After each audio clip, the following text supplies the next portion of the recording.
Hello, hello, you guys. Welcome to the neighborhood. I've taken a little mother break. It is just so hard for me when you work and do other things. So, not making any excuses. I am going to try to do better and create more consistent videos in the next month or so, getting through the holidays and stuff. Uh, but working life. That's what I can say. And one of the graces of having a smaller channel is that I do what I do when I can do it. And so that is it.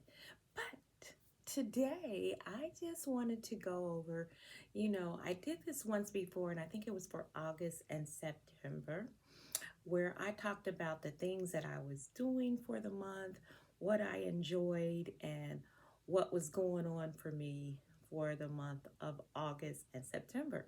So I'm going to do the same thing and talk about what over the last month, September, October, what I have enjoyed, what I've been doing, what I've been studying, those kind of things.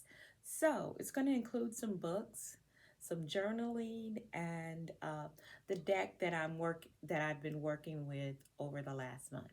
So let's go ahead and get started. Sounds good. So one of the oracle decks that I've been working with and will continue to work with through the end of the month is not a new oracle deck, but I'm trying to go through and work through some of my oracle decks for 2 to 3 weeks up to a month so that I can kind of really use some of the decks that I have. Have quite a few and I want to get through some of them.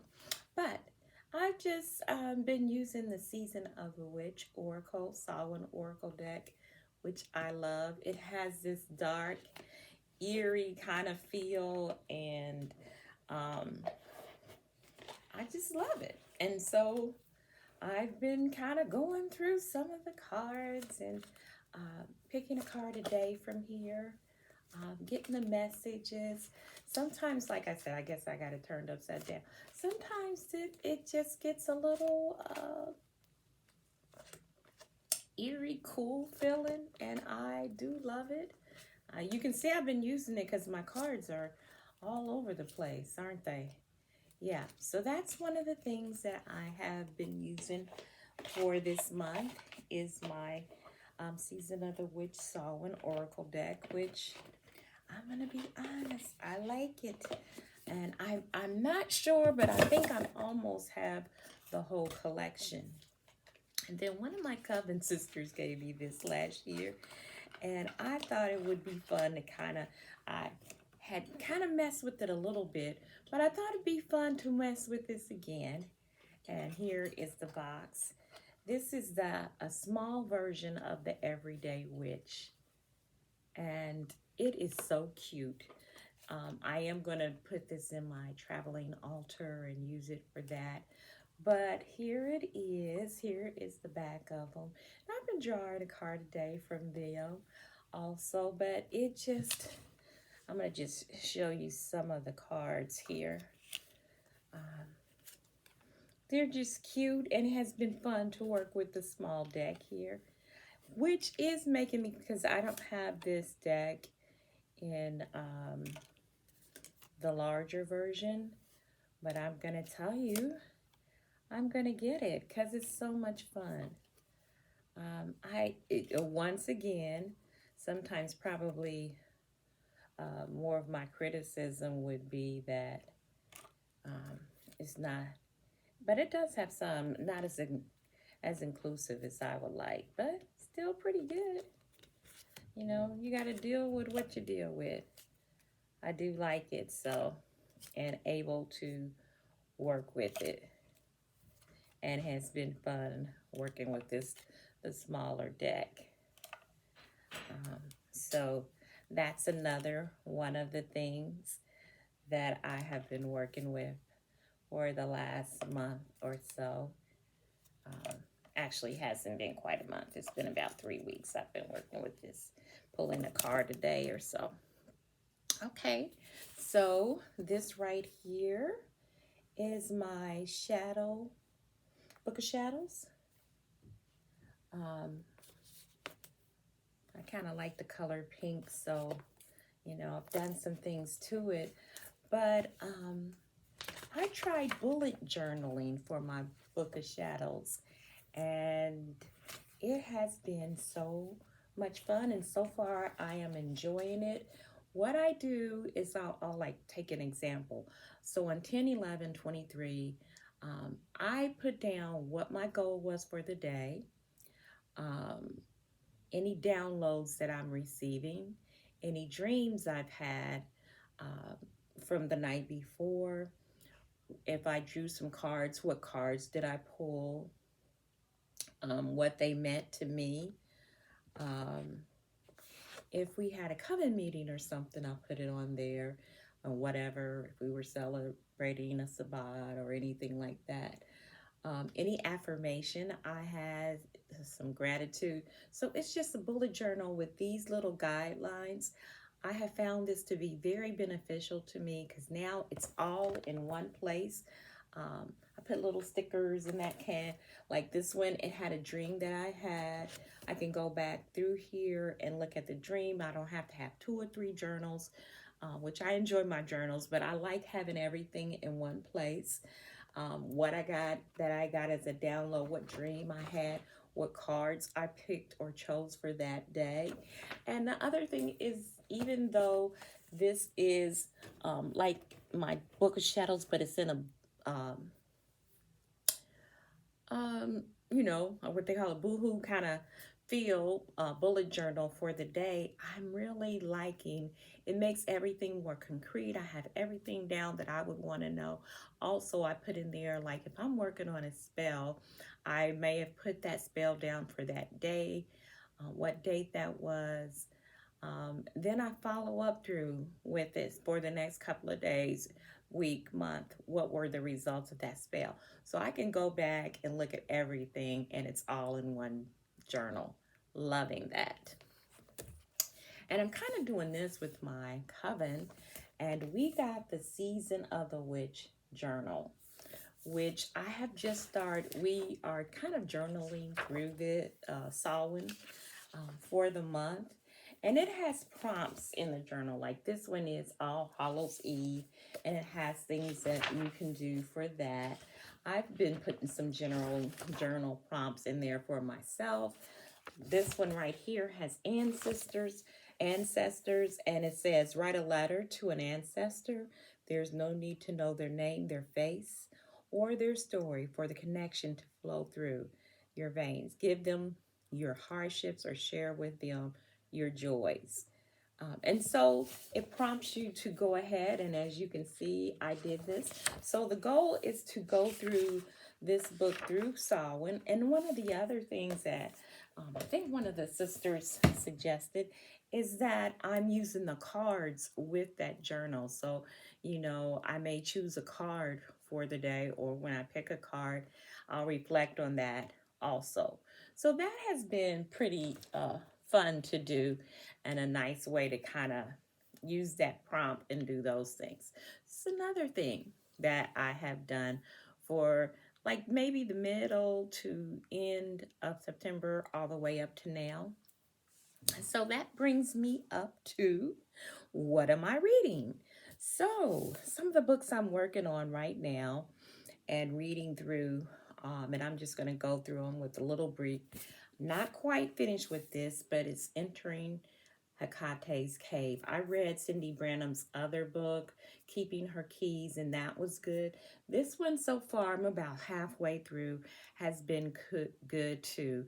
Um, I'm going to be honest, I don't always go through all the exercises, and she has a few exercises in here, but it really makes you delve deep and consider some things that maybe you haven't considered as you're journeying through um, Hecate's Hecate's cave.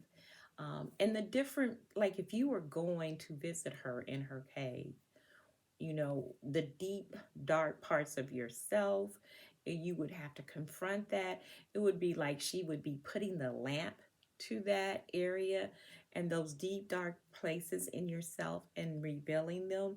And it would be a journey mostly into yourself with Hecate kind of journeying you through. you as a self discovery of that. Um, I'm liking it. It is a good book. I would say would be like a intermediate, beginner to intermediate level, with some parts of that, even going further. But it really helps if you can visualize and take yourself through these exercises or the different parts of the cage as Hecate, you journey with her. It's a way to find a way to know her better and to know yourself, and also um, and journeys with her daughters too. So far I am, and it goes through different sections. Like I'm gonna take you through one of the. It talks about Hecate, Persephone, and Demeter, and it has a little poem here. Hecate, guide and protector, wise woman, speaking truth to power, protecting the vulnerable. Persephone began as the nameless girl, became benevolent queen who turned the seasons and guide of souls. Demeter knew the pain, tried to protect her daughter, raged with balance, and was restored. Together, the whole Trinity, the above, the above, the below, and the in between. She has sometimes little poems in there that are nice also. So far, so good. Liking it. Um, this book right here is by Peter Carroll. I have said I'm trying to study more about chaos magic, been practicing in it, really loving it. This is Liber Null and the Psychonaut, The Practice of Chaos Magic by Peter Carroll. This is one of those classic books that I feel like most people have read or is suggested to read. Um, And in the back it says Peter Carroll's classic work has been profoundly influential on the Western magical world since it was published in 1987. In Liber Null and the Psychonaut, Carroll presents an approach to the practice of magic that draws on the foundation of shamanism and animism, as well as the found in the Greek magical papyri. The work of Eliphas Levi and Aleister Crowley, and the esoteric meditative practices of classical India and China. So he combines that. Um, so I'm just kind of started this. So far, so good. It's one of those things that for me, because I'm just starting with this, I may read this 2 times to really grasp the knowledge, because he presents some great ideas, some profound things that you can think about. And basically, it's the baseline of how to do chaos magic, the principles, and all of those things. So I'm going through that and liking it. So, one of the other books that I'm reading is Practical Magic by Alice Hoffman. Practical Magic is one of my favorite witchy kind of movies, anyway. Um, and this is a classic. But I'm telling you, the book is awesome. It really, and I don't know how I find that. Most of the time, if there's movies, I usually have seen the movie first. And then if I found out that there is a book, I will go. And for me, almost every time, I like the book just as much or even more than the movie. Same with this. It gives you more insight into the sisters and their dynamics, both the aunts and the sisters, as well as the two young women that one of the ladies has. Here's Sally, her 2 daughters. So it's this progressive generational thing going on as everybody's going through what they're going through. But it gives you more insight into their relationship in the book. Awesome. I'm really loving it. And once again, I'm about halfway through that. So I'm just one of those people. And probably if I just connected and read one book and finished it, I probably could get through books faster. But I get bored and I'll read a little bit of this one and a little bit of that, and that's just how I roll. Finally, this is by Christopher Penzak. Now, this one I'm just like maybe less than a third of way through this. This is going to take me some time to read. As you can see, I feel like it has about, what am I seeing here? About 550 something pages, some of that including the index and references and credits in the back. But it's the Temple of High Magic. Sometimes I like it may not be what I practice. I think I'm more of a modern witch that is eclectic. I call my magic soul magic, but I like to delve, study, read about other forms of magic, be an eclectic practitioner. Sometimes if it's something that I like, I kind of take that and incorporate it or try it for a minute if it's something that draws my attention. But anyway, this is the Temple of High Magic. No, this is a Temple of High Witchcraft. And it has ceremonies, fears, and witches' Kabbalah. So just kind of started that.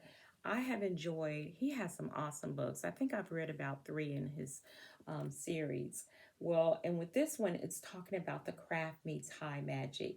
Take your spiritual evolution to the next level by mastering the essentials of ceremonial magic. In this much anticipated 4th volume in Christopher Penzak's award winning series on witchcraft, he introduces the concepts of Kabbalah, the rites of high magic, and explores the deeply interwoven relationship between traditions and craft.